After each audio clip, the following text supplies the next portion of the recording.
kasih Tuhan, kalau sampai hari ini kami masih boleh bernafas, masih mempunyai nafas kehidupan yang baru setiap pagi. Kami percaya semua karena kasih karunia-Nya Tuhan yang selalu baru setiap pagi, yang selalu baru setiap hari. Terima kasih ya Bapak, terima kasih Tuhan. Sebentar kami mau sharing, mau mendengarkan isi firman Tuhan. Engkau yang berkati, urapi setiap kami.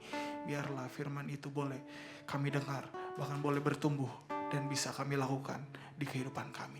Terima kasih Tuhan, kami yang siap mendengarkan sharing firman Tuhan. Sama-sama boleh katakan amin. Selamat pagi Bapak Ibu Saudara semua, Shalom. Ya puji Tuhan kalau kita boleh ada sebagaimana kita ada sampai dengan pagi ini, sampai dengan hari ini semua karena kasih-Nya Tuhan. Yang percaya katakan amin. Pagi ini tema sharing Satu Teduh pagi ini adalah mau menerima nasihat. Berapa banyak Bapak Ibu Saudara yang sampai dengan hari ini masih terus dengar nasihat dari orang tua, dari kerabat, dari teman, dari sahabat ya.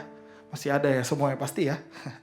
Pertanyaannya sekarang, apakah kita menerima atau enggak? Gitu. Yuk kita buka firman Tuhan pagi hari ini di Keluaran 18 ayat 13 sampai 24. Keluaran 18 ayat 13 sampai 24 dikatakan seperti ini. Keesokan harinya duduklah Musa mengadili di antara bangsa itu, dan bangsa itu berdiri di depan Musa dari pagi sampai petang.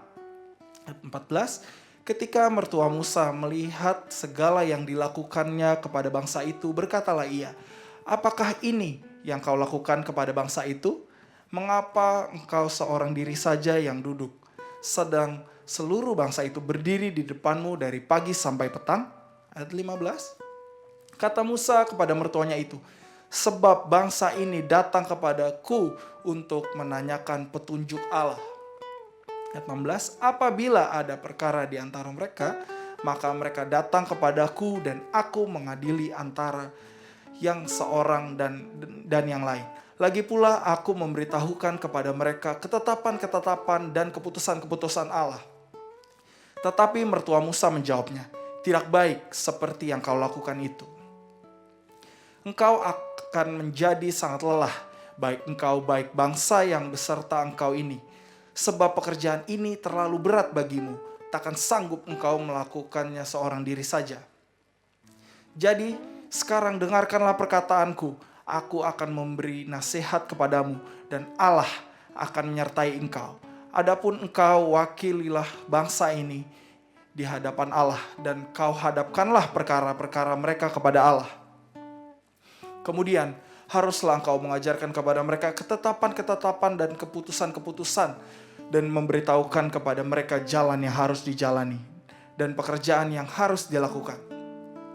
Di samping itu kau carilah dari seluruh bangsa itu orang-orang yang cakap dan takut akan Allah, orang-orang yang dapat dipercaya dan yang benci kepada pengajaran suap. Tempatkanlah mereka di antara bangsa itu menjadi pemimpin 1.000 orang, pemimpin 100 orang, pemimpin 50 orang, dan pemimpin 10 orang. Dan sewaktu-waktu mereka harus mengadili di antara bangsa, maka segala perkara yang besar haruslah dihadapkan mereka kepadamu, tetapi segala perkara yang kecil diadili mereka sendiri. Dengan demikian mereka meringankan pekerjaanmu, dan mereka bersama-sama dengan engkau turut menanggungnya. Jika engkau berbuat demikian dan Allah memerintahkan hal itu kepadamu, maka engkau akan sanggup menahannya, dan seluruh bangsa ini akan pulang dengan puas senang ke tempatnya. Ayat 24 terakhir, Musa mendengarkan perkataan mertuanya itu, dan dilakukannya segala yang dikatakannya. Amin. Jadi kalau kita baca di Keluaran 18 ini ayat 13-24, kita lihat ceritanya di sini. Musa adalah nabi, seorang nabi yang Tuhan percayakan memimpin bangsa Israel. Nah, tapi kalau kita lihat di firman Tuhan di Keluaran 18 ayat 13-24 ini, Musa itu walaupun dia seorang pemimpin bangsa, seorang yang terpandang gitu ya, di situ dia masih mau mendengarkan nasihat dari seseorang, yaitu mertuanya. Dia mendengarkan nasihat itu dari Imam Yitro, agar supaya kenapa dia masih mendengarkan itu? supaya pelayanannya bisa lebih lagi, supaya tugas-tugasnya nggak jadi dia tanggung sendiri dan nggak berat gitu. Jadi kalau kita baca di sini,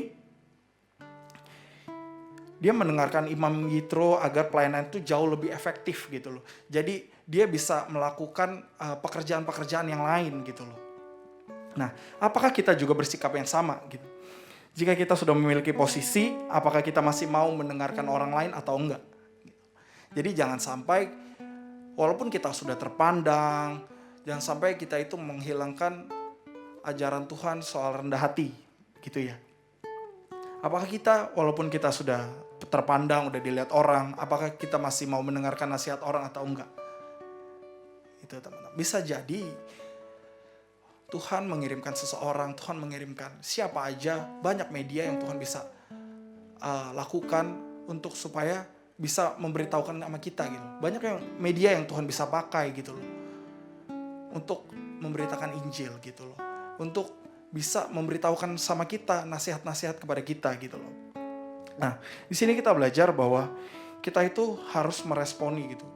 Kita harus responding and not reacting gitu loh. Jadi jangan sampai kita baru mendengarkan nasihat, Bapak Ibu tuh seharusnya begini-begini, kita sudah langsung bereaksi langsung, oh enggak, jawaban saya sudah paling benar. Oh enggak, apa yang saya lakukan sudah paling benar gitu. Padahal belum tentu gitu loh.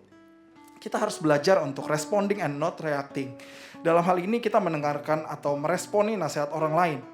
Yang dimana itu juga Tuhan lakukan gitu loh. Yang Tuhan tuh bisa menasehati kita bisa melalui apa aja gitu loh. Bahkan bisa dengan sahabat, kerabat, teman, orang tua. Bahkan anak kecil sekalipun Tuhan pakai untuk mengajarkan kita gitu loh. Perihal kerendahan hati. Mungkin yang tadinya sombong atau gimana dengan banyak orang yang tadinya kita nggak mau mendengarkan gitu loh, nggak mau mendengarkan nasihat-nasihat orang di sini. Ayo kita sama-sama belajar gitu loh untuk kita not reacting gitu loh. Jadi kita meresponi dulu, kita dengarkan, kita serap nasihat-nasihat orang, masukan-masukan orang gitu loh ya. Agar supaya apa? Agar supaya kita itu belajar untuk merendahkan diri kita. Karena pada saat kita merendahkan diri kita, disitulah Tuhan, nama Tuhan yang dipermuliakan. Disitulah Tuhan yang semakin besar di dalam diri kita. Nah, karena pada saat kita bereaksi, apalagi kita menunjukkan gitu ya, penolakan atau memberikan penolakan akan nasihat-nasihat orang, di situ justru kita akan terlihat bodoh. Justru di situ kita akan terlihat lebih nggak tahu apa-apa gitu loh. Jadi bisa kesannya kayak sok tahu seperti itu ya. Kita bisa baca di Amsal 12 ayat 15. Nah, di Amsal 12 ayat 15 ini dikatakan seperti ini. Jalan orang bodoh lurus dalam anggapannya sendiri, tetapi siapa mendengarkannya sehat, ia bijak. Nah, di sini firman Tuhan berkata bahwa jalan orang lurus itu ya bodoh gitu loh. Jadi tapi siapa yang mendengarkan nasihat itu ialah bijak gitu loh. Jadi jangan sampai kita terlihat bodoh yang tadinya mungkin kita sebenarnya bisa mampu gitu loh. Tapi ya tetap kita harus merendahkan diri. Kita harus mendengarkan nasihat. Bisa jadi apa yang kita anggap benar itu belum tentu benar di hadapannya Tuhan. Seperti itu. Karena masalah dalam sebuah konflik itu tidak ditentukan dari yang memulai, tetapi dari yang menanggapi. Dan jika kita mau upgrade diri kita untuk lebih lagi dipakai Tuhan, di akhir-akhir zaman ini kita harus belajar untuk responding and not reacting gitu. Jadi masalah dalam sebuah konflik itu timbul bukan karena orang yang memberikan nasihat, enggak, tapi dikarenakan kita yang meresponi gitu loh. Jadi pagi hari ini kita belajar untuk mendengarkan nasihat lebih lagi, untuk merendahkan diri gitu. Jadi walaupun memang kita bisa dalam melakukan sesuatu gitu ya, tapi tetap kita butuh orang lain, kita butuh Tuhan di dalam diri kita. Jadi jangan sampai kita berjalan sendiri dengan kekuatan kita sendiri. Seperti itu. Mari kita tundukkan kepala, kita nyanyikan lagu ini kembali. Katakan, ubah hatiku. Ubah hatiku seputih hatimu, setulus salibmu, kasihmu Tuhan. Biar mataku seperti matamu, pancarkan kasihmu. Ku mau jadi sepertimu. Terima kasih Tuhan, terima kasih ya Bapa untuk pagi hari ini kalau kami boleh belajar untuk merendahkan hati kami lebih lagi untuk mendengarkan nasihat ya Bapa. Kami mau Tuhan Yesus, kami mau Tuhan pakai secara dahsyat dan luar biasa lebih lagi ya Bapa. Kami mau Tuhan Yesuslah yang lebih besar daripada kami. Karena kami tahu kami ini gak ada apa-apanya kalau bukan karena Tuhan Yesus. Terima kasih ya Bapa, terima kasih Tuhan Yesus. Dan biarlah pelajaran pagi ini, firman Tuhan pagi ini boleh kami terapkan. Gak cuman kami dengar, tapi kami mau lakukan ya Bapa. Terima kasih Tuhan Yesus, terima kasih ya Bapa. Terima kasih ya Tuhan, terima kasih Tuhan, terima kasih. Mari Bapak Ibu, boleh angkat tangan bagi Bapak Ibu yang sedang sakit secara fisik maupun secara mental. Bapak Ibu boleh angkat tangan. Tuhan, Engkau yang lihat tangan-tangan yang terangkat. Tuhan Yesus yang sembuhkan, Tuhan Yesus yang pulihkan. Kami percaya saat ini juga dengan bilur-bilurnya Tuhan Yesus, dengan darah Yesus yang sudah tercurah. Biarlah yang sakit boleh disembuhkan ya Bapak. Yang sakit secara fisik Tuhan Yesus sembuhkan. Yang sakit secara perekonomian Tuhan yang angkat. Tuhan yang angkat segala pergumulan-pergumulan yang ada ya Tuhan. Ya Tuhan Yesus, terima kasih. Kau yang lihat anak-anakmu ini Tuhan Yesus. Kami semua sayang sama Tuhan. Kami semua sayang sama Tuhan. Terima kasih ya Bapak. Terima kasih ya Tuhan Yesus. Kami siap menjalani pagi ini. Kami siap menjalani hari ini penuh dengan sukacita. Biarlah dimanapun kami berada, di situ boleh terjadi kesembuhan. Dimana kami menginjakan kaki kami, di situ boleh terjadi revival. Terima kasih Tuhan. Terima kasih ya Bapak. Dalam nama Yesus. Haleluya. Amin.